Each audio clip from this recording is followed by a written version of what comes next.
et bienvenue chez La Sorcière de la Plaine. C'est moi, je m'appelle Anna. On se retrouve pour un nouveau numéro des cartes du jour qui est un tirage, même s'il est publié quotidiennement, qui reste intemporel, donc qui fonctionne à partir du moment où vous regardez la vidéo. Et cette semaine, on les fait ces cartes du jour avec l'oracle Fontaine, avec cette première catégorie de cartes, donc les grandes cartes avec les messages à proprement parler, et les petites cartes carrées où on a, voyez, un mot-clé de chaque côté de la carte. J'espère que vous allez tous et toutes bien et on va aller sans plus attendre chercher nos trois grandes cartes qui correspondront au message du jour. Allez, c'est parti. Il y a une carte qui était sortie déjà un peu plus tôt dans la semaine et qui est sortie hier, qui voulait sortir. Là, on a la conquête. Bon, bah magnifique. Alors, a priori, il y en a certaines là qui vont partir à la conquête. De qui, de quoi, on verra bien avec les prochaines cartes, mais il y a une histoire de conquête, hein, de détermination, d'avoir envie d'atteindre son objectif.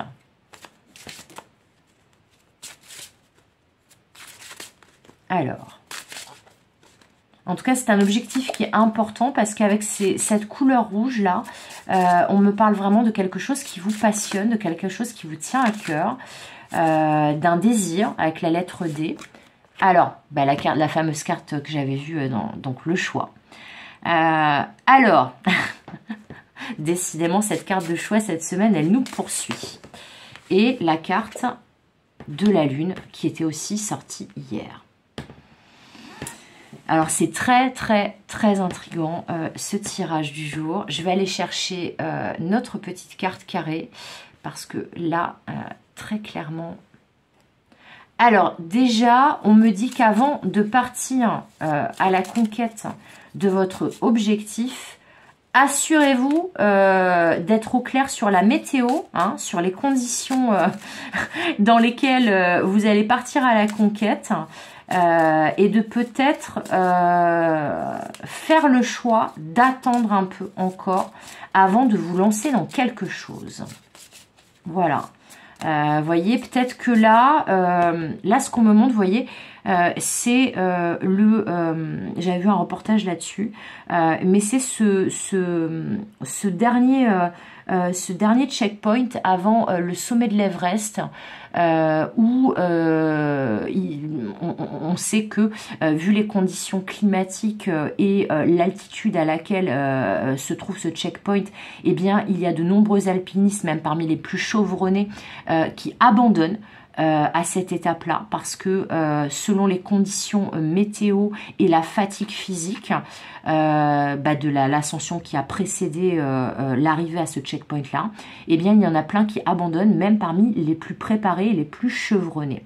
Et là, ce qu'on me dit, c'est que là, vous avez peut-être un objectif qui nécessite de vous reposer, d'attendre que la météo soit plus clémente, que les nuages se dissipent.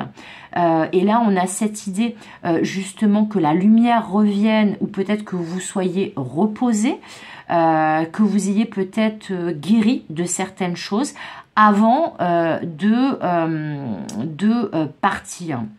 Alors, on va voir avec la petite carte qu'est-ce qu'on a comme mot-clé, mais c'est vraiment le message principal, c'est celui-là. Et ok, et ben c'est rigolo parce que c'était la carte qui était en dos de deck. On a la carte là avec les mots violence ici, blessure là, désir ici et activité ici. Et vous voyez cette couleur rouge là, et c'est vraiment ça.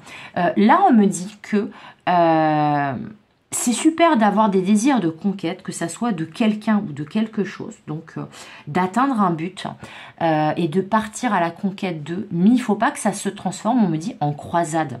Parce que là, pour le coup, bon après ça n'engage que moi, mais dans la bouche de mes guides et dans ma bouche à moi, le terme croisade, partir en croisade, c'est pas forcément très positif.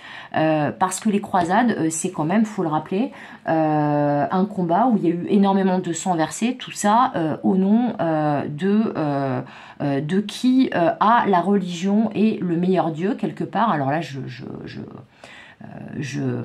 on va dire, je réduis,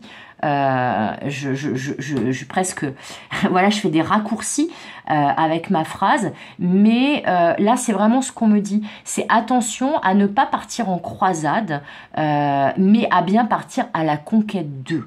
Attention à ne pas vous laisser berner, aveugler par la voie de votre désir, mais un désir qui serait peut-être en excès, ou qui serait comme une revanche sur la vie, ou qui ferait ressortir, vous voyez, avec ces mots violents, ces blessures, certaines qui seraient pas en réaction à certaines blessures de l'âme, ou à une certaine agressivité dont vous avez fait les frais. Et là, vous voyez, on me dit par exemple, si quelqu'un vous a blessé ou si quelque chose vous a blessé, ne partez pas en croisade contre cette personne ou cette situation, mais attendez d'avoir l'esprit plus clair. Attention aussi à ne pas vous laisser gouverner par vos peurs. Et si toutefois, ça ne vous concerne pas vous, mais quelqu'un qui arrive vers vous avec cet esprit de conquête, mais presque de croisade, mais qui n'est pas clair du tout dans ce qu'il vient faire à vos côtés ou ses intentions, etc. Mais là, il y a une idée d'une personne, que ce soit vous ou une autre personne, qui est en train d'être un petit peu aveuglée par ses désirs, ou par un désir qui est un peu trop excessif. Là, on peut parler des dépendances affectives, ou d'une volonté qui se transforme et une détermination qui se transforme en un excès d'ambition, voire de vanité, et qui obscurcit la vue et le discernement. Voilà. Et là, on vous dit que ça soit vous ou une autre personne, si ce type-là de ressenti.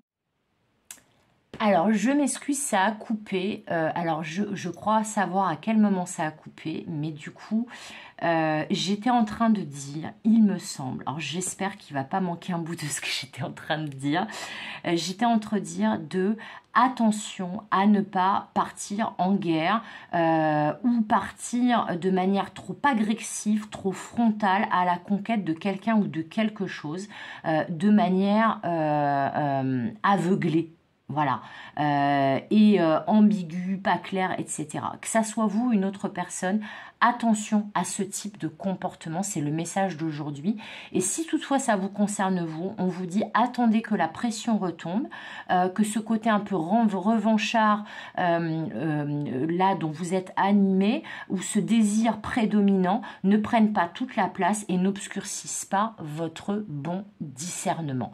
Voilà, parce que là, ça parle vraiment de discernement, et de partir à la conquête, oui, mais partir en croisade, non. Surtout, comme je vous disais par rapport à l'ascension du mont Everest là tout à l'heure, surtout si la météo et les conditions ne sont pas forcément favorables, eh bien, il vaut mieux attendre un peu, laisser la pression retomber, laisser le ciel s'éclaircir, la lumière revenir, pour pouvoir partir à la conquête, mais en sachant quels sont nos objectifs et est-ce qu'ils sont toxiques, est-ce qu'ils sont trop en lien avec l'ego, avec peut-être un côté, comme je vous disais, revanchard, ou est-ce qu'ils sont bien liés à un désir profond et tout à fait aligné avec qui vous êtes. Voilà, c'est tout pour aujourd'hui. Je m'excuse de cette petite coupure. J'espère que ça ne sera pas trop gênant.